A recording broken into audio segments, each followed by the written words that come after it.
Is there a question over there?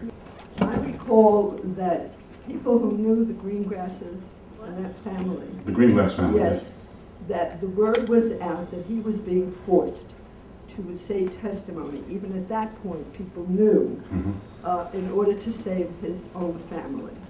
However, I do have one question in terms of not citing the communists at that point as enemies of the country, and I want some clarification.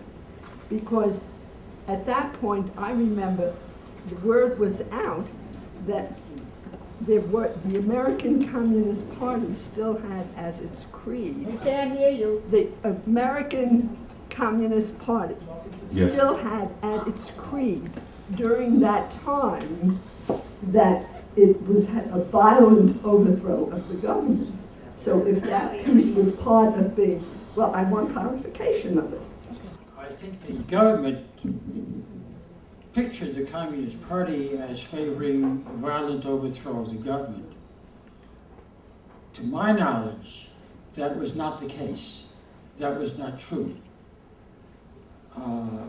Many people like myself who were very critical of the Communist Party nevertheless recognized that they attempted in whatever way was possible short of violence and force to gain certain rights for minorities, living wages for workers,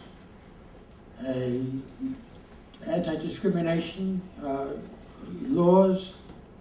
These are things that they believed in.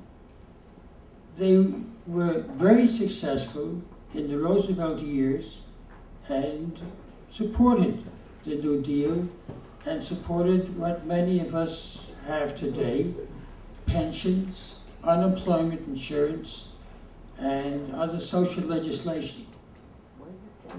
But as I said before, to my knowledge, the idea of force and violence was a falsity leveled at them by the government, but had no basis in reality.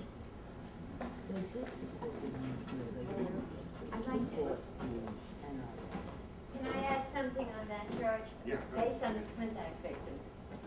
The Smith Act victims, in other words, the first and second string leaders of the Communist Party, in that period, that epoch, were all accused of conspiracy to overthrow the U.S. government by force and violence. And that was the charge of the government. And if you read anybody's transcript or memoirs, they would go in and seize the person's library.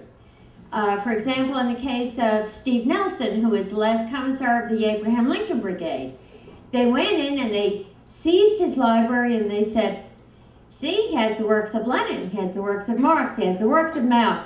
Therefore, and that was, all of the cases were built on that, and people were put away under that charge. They couldn't produce one smidgen of anyone's speech saying, I'm going to bomb the president's White House. Nobody ever said that in print or in private, and all their phones were tapped.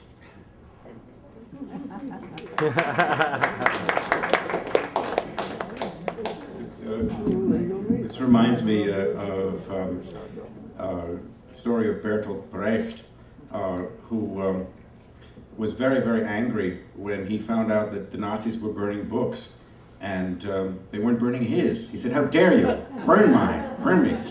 There's also a wonderful story that a teacher of mine told me about Bertolt Brecht, who was being investigated.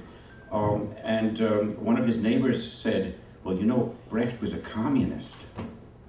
Really? How do you know that? Well, he had these works of Lenin and Marx and others, you know, and he was also a Nazi. How do you know that? Oh, I heard him speaking German all the time.